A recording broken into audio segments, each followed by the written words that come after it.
भवानी शंकरौ वन्दे श्रद्धा विश्वासरूपिणौ याभ्यां विना न पश्यन्ति सिद्धः स्वन्तः स्थमीश्वरम्। हर हर महादेव। जगत पिता शिव यूट्यूब चैनल में आप सभी भगवत प्रेमी दर्शकों का हार्दिक स्वागत है। भगवान महादेव की कृपा से आप सभी स्वस्थ, सकुशल और प्रसन्न होंगे, मुझे ऐसी पूरी आशा है। थंबनेल देख करके ही आज का टॉपिक आप समझ गए होंगे।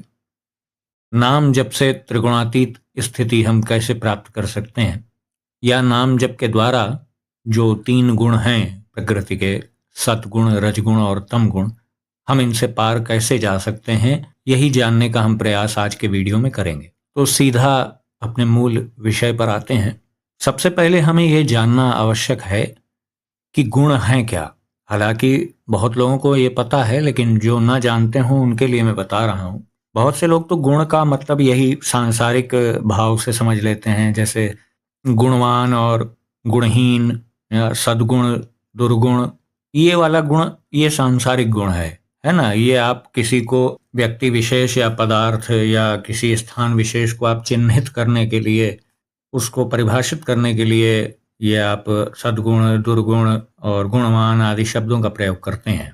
लेकिन यहाँ जो प्रकृति के 3 गुण हैं, जो चराचर जगत की मूल प्रकृति है, वो अपने 3 गुणों के द्वारा ही कार्य करती है। यानी इस समस्त संसार में चराचर जगत जितने भी पदार्थ आप देख रहे हैं, वो सब सत, रज और तम से ही उत्पन्न हुए हैं, और उन्हीं तीनों गुणों से वो क्रियाशील भी हैं। सतगुण, रजगुण और तम गुण से ही समस्त जीवधारी, चाहे वो पशु पक्षी हों या मनुष्य हों, वो सभी संचालित होते हैं। आपके ऊपर अमुक समय पर या किसी भी समय पर कौन सा गुण प्रभावी है, आप वैसा ही वर्ताव करने के लिए विवश हो जाते हैं। तो सतोगुण, रजोगुण और तमोगुण, जिन्हें त्रिगुण कहते हैं, इन त्रिगुणों का अपना अपना स्वभाव क्या है, ये भी जानना आवश्यक है। तो सर्वप्रथम हम सत्व गुण के विषय में जानते हैं।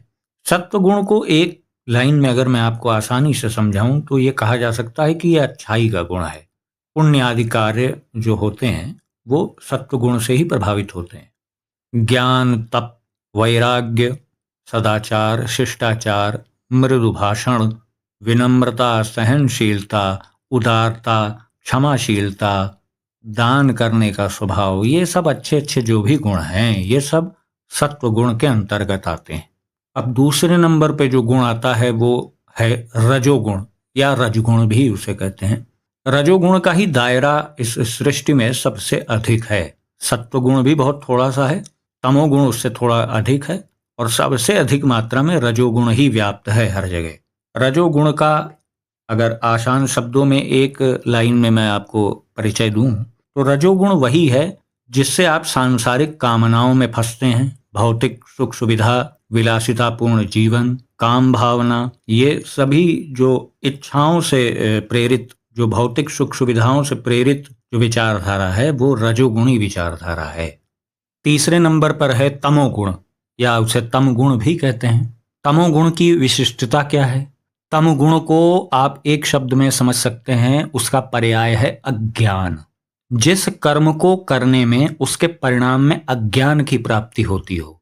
अब आप सोचेंगे ऐसा कौन सा कर्म है जिसको करने के बाद अज्ञान प्राप्त होता है? अज्ञान प्राप्त होने से मतलब यह है कि जिस कर्म को करने के बाद उसके फल को प्राप्त करने में आप बेवकूफ बन जाते हो, मतलब वो कर्म आपको मूर्ख बना दे रहा है, तो वो क्या है? वो तमोगुणी कार्य है ना। प्रमाद, आलस्य, क्रोध, हद से अधिक निद्रा लेना, अपने आप को अकर्मण्य बना देना, अचिंत्य चिंतन करना, है ना, म्लेच्छ स्थिति में रहना, साफ सफाई का ध्यान न रखना, ये सब तमोगुण हैं। आप अब विचार कर लीजिए, इसके परिणाम में वो कर्म हमें मूर्ख ही तो बनाते हैं। अगर हम आलस्य प्रमाद में जीवन अपना व्यतीत कर दें तो परिणाम में हम मूर्ख ही तो बन रहे हैं। तो यही है विशुद्ध तम गुण। मैं इसको बहुत सरल भाषा में समझाने का आपको प्रयास कर रहा हूँ। बहुत शास्त्रीय भाषा और लंबे लंबे श्लोक में बोल दूंगा तो आपको वो उतना आसानी से समझ में नहीं आएगा, इसीलिए मैं बहुत सरल शब्दों में आपको समझाने का प्रयास कर रहा हूँ। तो अब आप समझ ही गए होंगे कि ये अखिल जो सृष्टि है, ये चराचर जो जगत है, उसकी मूल प्रकृति के जो 3 मुख्य अंग हैं, सद्गुण, रजगुण और तमगुण ये क्या हैं और कैसे कार्य करते हैं। जैसा कि मैं आपको पहले ही बता चुका हूं कि ये तीनों गुण ही सबको अपने अंदर समेटे हुए हैं। ये चराचर जगत, जो भौतिक जगत आपको दिख रहा है, स्थूल, सूक्ष्म, जड़, चेतन और आप भी, यानी ये मनुष्य भी इन्हीं तीन गुणों से ही संचालित हो रहा है। इन्हीं के हाथ की कठपुतलियां हैं, ये आप साफ शब्दों में समझ लीजिए। ये तीनों गुण कार्य कैसे करते हैं, इसे एक छोटे से व्यवहारिक और बड़े आसान से उदाहरण से मैं आपको समझाने का प्रयास करता हूं। मान लीजिए किसी दिन आप अपने अध्ययन कक्ष में बैठे हैं, कोई धार्मिक या कोई गंभीर विषय की आप पुस्तक पढ़ रहे हैं। लगभग आधे एक घंटे से आप उस पुस्तक को पढ़ रहे हैं। मन आपका बिल्कुल सात्विक हो गया है उसे पढ़ते पढ़ते। बाहरी संसार का कोई कोलाहल आपसे दूर है, कोई किसी प्रकार का डिस्टरबेंस नहीं है आपको। आपका मन एकदम शांति से सत्व गुण में डूबा हुआ है। अब आप पढ़ते पढ़ते थोड़ी देर के बाद आपको रजगुण ने हल्का सा प्रभावित किया। अब आपकी इच्छा हुई कि चलो भाई अब चलते हैं, अब कमरे में थोड़ा टीवी देखते हैं। अब देखिए रजगुण धीरे से प्रभाव डाला आपके ऊपर। अब आप गए टीवी खोले, अभी भी सत्वगुण अधिक मात्रा में है आपके हृदय में। आपने टीवी खोला, कुछ न्यूज़ देखा आपने, कुछ गाने सुने और कुछ भी देखा, तो धीरे धीरे अब आपका मन परिवर्तित होने लगा। अब रजगुण सत्वगुण पे हावी होने लगा। अब धीरे धीरे आप सांसारिक होने लगे। आपने कोई न्यूज़ देखी, कहीं कोई दुर्घटना हो गई, आपने कहा अरे ये तो बड़ी बड़ी बुरी दुर्घटना हो गई। अब फंस गए आप, अब फंस गए आप, रजोगुण में आ गए आप। हाँ, एक गाना आपने सुना, वाह क्या गाना है, आप तारीफ करने लगे, फंस गए आप रजोगुण में। अब तमोगुण कैसे काम करेगा ये देखिए। आप गाना सुन रहे हैं टीवी में, बहुत आनंदित हैं, बहुत तालियां बजा रहे हैं, बहुत मजा ले रहे हैं। वैसे ही आपका पुत्र आता है और उठा करके रिमोट टीवी का चैनल चेंज करके क्रिकेट मैच लगा लेता है। अब आपको वो पसंद नहीं, आपको क्रोध आ गया, आपने उठा के रिमोट ही पटक दिया, आपने अपने बच्चे को डांट लगा दी। यही है तमोगुण, ये ऐसे कार्य करता है।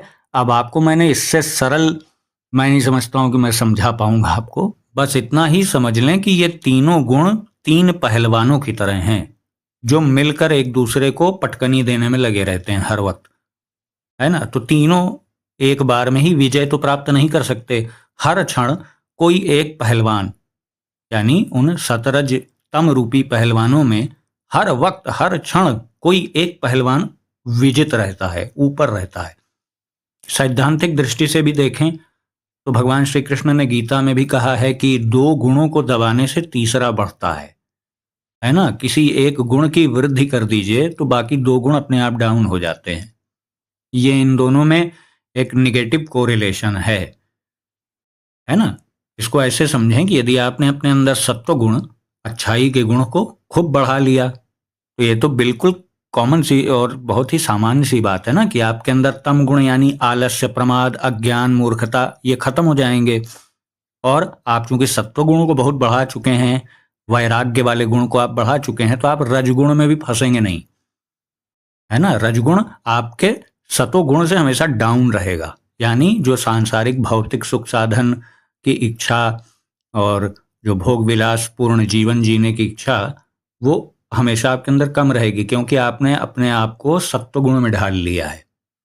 हालांकि ये एक उच्च स्तर के साधक का ही गुण है। एक सामान्य व्यक्ति तो इनके हाथ की कठपुतली है, वो इनको नहीं नचाता है, बल्कि ये तीन गुण उस मनुष्य को नचाते हैं।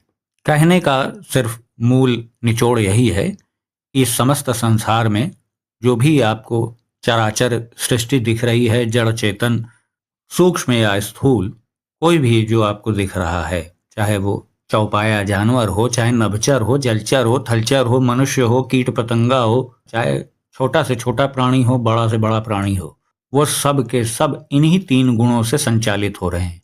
मूल प्रकृति के तीन हाथ हैं, सतगुण, रजगुण, तमगुण। तो इन्हीं तीन हाथों से ही प्रकृति अपना कार्य करती है। अब मूल बात यह है कि वीडियो का जो शीर्षक है कि इन तीनों गुणों से हम अतीत कैसे हो सकते हैं, त्रिगुणातीत स्थिति हम कैसे प्राप्त कर सकते हैं। जो इन तीन गुणों ने हमें कठपुतली की तरह नचा रखा है, उस चंगुल से हम कैसे छूट सकते हैं। बारी बारी निरंतर लगातार कोई ना कोई गुण हमारे मस्तिष्क पर हावी रहता है, कभी सत्व गुण, कभी रजगुण, कभी तम गुण, और उनकी कोई निश्चित मियाद भी नहीं होती, उनकी कोई समय सीमा भी तो नहीं है। हर व्यक्ति के अनुसार अलग अलग होता है। हाँ, कोई बहुत सच्चरित्र व्यक्ति है तो उसके अंदर सतोगुण अधिक अधिक देर तक टिकता है। कोई पापी और पापिष्टी और पापात्मा किस्म का व्यक्ति है तो उसके अंदर तमोगुण अधिक देर तक टिकता है। उसके शरीर को, उसके मस्तिष्क को तमोगुण अपना घर, अपनी खेती समझता है। कोई बहुत सांसारिक व्यक्ति है, बहुत अहंकारी है, बहुत महत्वाकांक्षी व्यक्ति है, तो उसके अंदर रजगुण ज़्यादा देर तक टिकता है। तो हर व्यक्ति की मनोदशा भी अलग अलग है, और कौन सा व्यक्ति किस तरह की कठपुतली का रोल अदा कर रहा है इस पे भी निर्भर है ना? क्योंकि गुण हमें कठपुतलियों की तरह ही नचा रहे हैं और हम नाच रहे हैं। हम उसका विरोध कर भी नहीं रहे हैं, और कर पाने की क्षमता भी नहीं है, क्योंकि विरोध तो वही करेगा ना जो इन 3 गुणों से पार पा चुका है, 3 गुणों से अतीत, त्रिगुणातीत स्थिति को प्राप्त कर चुका है। स्वयं दलदल में फंसे हुए आप किसी दलदल में फंसे व्यक्ति को निकाल थोड़ी सकते हैं। दलदल में फंसे व्यक्ति को बाहर निकालना है तो किसी बाहर के व्यक्ति का सहारा लेना होगा, जो कि स्वयं दृढ़ भूमि पे, स्थिर भूमि पे खड़ा हुआ है। जो स्वयं दलदल में फंसा हुआ है वो दलदल में फंसे व्यक्ति को बाहर नहीं निकाल सकता। सतगुण, रजगुण, तमगुण भी एक दलदल ही हैं, क्योंकि जहां तक आपकी दृष्टि जा सकती है और जहां तक नहीं भी जा सकती है, सब कुछ सत रज तम ही से बना हुआ है। तो आप स्वयं ही दलदल में आकंठ डूबे हुए हैं, और आप बिना बाहरी किसी सहयोग के आप दलदल से कैसे निकल जाएंगे? तो मैं मूल बात पे आता हूँ। वीडियो बहुत अधिक लंबा ना हो जाए, इसलिए मैं थोड़ा संक्षेप में ही आपको समझाने का प्रयास करता हूँ कि त्रिगुणात्मक माया से बाहर निकलना है तो त्रिगुणातीत वस्तु का सहारा लेना होगा, है ना? त्रिगुणातीत वस्तु क्या है? प्रभु का नाम, प्रभु की लीला, प्रभु का धाम, प्रभु का विग्रह, ये सब कुछ क्या है? ये त्रिगुणातीत है। ये सतरजतम से की सीमा से बाहर है। परम कल्याणमयी सत्संग किसी को मिल जाता हो तो वो भी त्रिगुणातीत स्थिति को पैदा करता है। तो ईश्वर का जो नाम होता है, जब उसे हम निरंतर जपते रहते हैं, चलते फिरते या आसन पे, कहने का मतलब है कि अपने जीवन का जो अधिक से अधिक भाग है वो हम अपने इष्ट देव के नाम के प्रति समर्पित कर देते हैं, तो तीनों गुणों का जो फंदा है, सत, रज और तम का, वो धीरे धीरे ढीला होने लग जाता है हमारे प्रति। त्रिगुणात्मक माया के चंगुल से बाहर निकलने के लिए, ये मैं फिर से कह रहा हूं कि ये तो बिल्कुल तय बात है कि आपको त्रिगुणातीत वस्तु का सहारा लेना है, तो भगवान का नाम सबसे उत्तम चीज है। आप उसको जप कर अपने अंदर आने वाले त्रिगुण के वेग को नियंत्रित कर सकते हैं, और जैसे जैसे अधिक समय व्यतीत होता चला जाएगा तो आप नियंत्रण के साथ साथ उनके ऊपर शासन भी करने लग जाएंगे आप। अब यहाँ ये भी बहुत से लोग ये प्रश्न कर सकते हैं कि भाई हमें नाम जप करना है अपनी कामना पूर्ति के लिए, धन प्राप्ति के लिए, विवाह के लिए, मकान बनाने के लिए, आप तो जो है सांसारिक रजोगुण और ये तीनों गुणों से आप परे ले जाने की बात कर रहे हैं। तो भैया, नाम किसी को रोक थोड़ी रहा है, नाम सबकी इच्छा भी तो पूर्ति करता है। लेकिन ये बात भी ध्यान रखिएगा कि आपका पिछला अकाउंट भी कितना भारी भरकम है, इस पे भी तो ध्यान दीजिए। पीछे का हिसाब भी तो उसमें मायने रखेगा। भाई, दुनिया में 100 लोग धन प्राप्ति के लिए नाम जप करते हैं, तो क्या 100 को 100 को धन मिल जाता है? उसमें से कुछ को उम्मीद से ज्यादा मिल जाता है, किसी को बिल्कुल कम मिलता है, किसी को मिलता ही नहीं है। तो ऐसा क्यों है? नाम तो तीनों ने बराबर जपा। या हो सकता है ऐसा भी हो कि जिसने 100 नाम जपे उसको लाभ हो गया, और जिसने 1,00,000 नाम जप डाले उसको बिल्कुल लाभ नहीं हुआ। ये विभ्रम की स्थिति क्यों आ रही है? इस पे कभी विचार किया आपने? इसके संबंध में मैं एक शास्त्रोक्त बात आपको बता रहा हूं। पूर्व जन्मे सुया विद्या, पूर्व जन्मे सुयत धनम, पूर्व जन्मे सुया नारी, अग्रे अग्रे धावती। अर्थात धन, पत्नी, विद्या, ऐश्वर्य, वैभव, प्रसिद्धि, ये सब कुछ ही हमारे पिछले कर्मों पे निर्भर होते हैं। अवश्यमेव भोक्तव्यम कृतम कर्म शुभाशुभम। हमने जो कुछ भी अच्छा बुरा किया है वो हमें अवश्यमेव ही भुगतना है। अब यहीं पे टर्निंग पॉइंट है। बात ये आ रही थी ना कि हम नाम जप करते हैं तो उसे निश्चित रूप से जप किया और निश्चित रूप से उसका फल क्यों नहीं मिल जाता है। किसी किसी को मिलता है, किसी किसी को नहीं मिलता है। तो उसका ये कारण मैं एक वीडियो में पहले भी विस्तृत रूप से आपको बता चुका हूं कि जब हम अपने इष्ट देव के नाम का या मंत्र का जाप प्रारंभ करते हैं तो वो सर्वप्रथम उसका एक ही कार्य होता है, पिछले बैलेंस को जीरो करना। बात समझ रहे हैं? नाम जप हो चाहे मंत्र जाप हो, मैं फिर से बता रहा हूं, वो आपके पाप को जब तक जीरो नहीं कर देगा, त्रिगुणातीत स्थिति पैदा ही नहीं हो सकती है। जब तक रंच मात्र भी पाप पुण्य का भाव हमारे अंतर मन में है या पाप पुण्य की स्वीकृति है, तो हम निश्चित रूप से त्रिगुणात्मक माया के चंगुल में फंसे हुए हैं। तो जिन्हें कामना पूर्ति के लिए जाप करना है वो जाप करें, अपनी कामना को आगे सम्मुख रख के अपनी कामना की पूर्ति के लिए जाप करें, क्योंकि उनको अपनी कामना पूर्ति करनी है, इसलिए उन्हें पुण्य को जीरो करने की जरूरत नहीं, उन्हें अपने पाप को तो जीरो करना ही पड़ेगा, क्योंकि भगवत प्राप्ति में ही पुण्य और पाप दोनों बाधक होते हैं। सांसारिक कामनाओं की पूर्ति के लिए तो पुण्य बड़ा सहयोगी है, लेकिन जिनका उद्देश्य भगवत प्राप्ति है कि नहीं मुझे अब भगवान को ही सिर्फ प्राप्त करना है, तो उनके लिए भैया ये नियम है कि उन्हें पाप को भी त्यागना होगा, पुण्य को भी त्यागना होगा, क्योंकि पाप का फल है नरक, पुण्य का फल है स्वर्ग। एक लोहे का पिंजड़ा है, एक सोने का पिंजड़ा है। स्वर्ग के लिए भी तो नियम है ना कि क्षीणे पुण्य मर्तलोकम विशंति। जैसे ही आपका वहां शुभ पुण्य का खाता पूर्ण हुआ, सीधा पृथ्वी लोक पे भेज दिए जाएंगे फिर स्वर्ग से। तो जिन्हें विभिन्न प्रकार की कामनाओं की पूर्ति करनी है, तो त्रिगुणातीत स्थिति उनके लिए नहीं है। त्रिगुणातीत स्थिति उनके लिए है जिनके जीवन का उद्देश्य भगवत प्राप्ति है। त्रिगुणातीत स्थिति एक पर्याय है आत्मदर्शन का। जिसे भगवत प्राप्ति हो जाती है वही तो त्रिगुणातीत हो जाता है ना। त्रिगुणातीत होकर के भगवत प्राप्ति करना या भगवत प्राप्ति हो जाने के बाद त्रिगुणातीत हो जाना, ये दोनों एक ही बात है। भगवत प्राप्ति का जिनका उद्देश्य है, नाम सर्वप्रथम उनके पीछे के पाप और पुण्य को जीरो करना शुरू कर देता है। सर्वप्रथम तो पाप को ही जीरो करता है, पुण्य को तो जीरो उस व्यक्ति को स्वयं करना होता है, कर्तापन का त्याग करके। किसी भी पुण्य कार्य की उसे अपने हृदय में स्वीकृति नहीं लेनी है ना। पुण्य का त्याग यही होता है। इसी को पुण्य का त्याग कहते हैं कि उसकी स्वीकृति हम न लें, उससे जुड़ा हुआ कर्ता भाव, कर्तापन हमारे हृदय में ना आए। पुण्य से निवृत्त होने का यही सरलतम मार्ग है।